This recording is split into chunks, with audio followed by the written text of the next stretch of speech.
Ay mga mahadera, linis muna tayo ng mga bukuran para hindi madamo.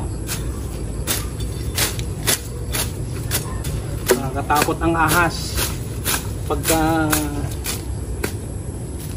lumaki-laki yung mga damo. Ha? Ay, oo nga, tignan mo nga. Baka nakikipag-away na si Zoe. Bakit nakikipaglandian? Nasaan kasi? Ba't mo pinalabas lo? Kasi sabi mo dyan.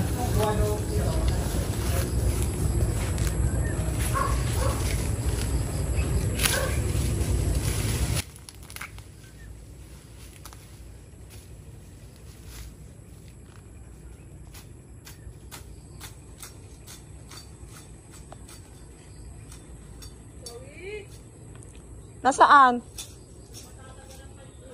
Ayun pala, isara mo. Nasa loob na? Oo na yan. Oh, sipag ng lolo namin. Pre.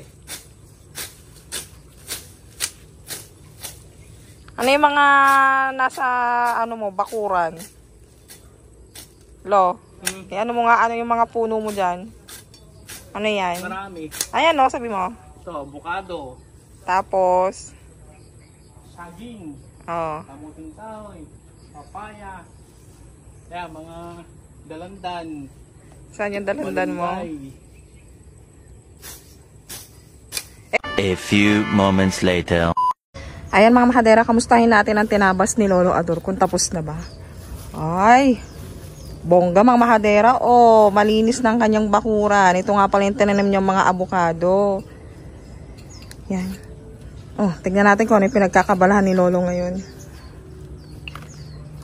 Oh, Lo, anong ginagawa mo? Ha?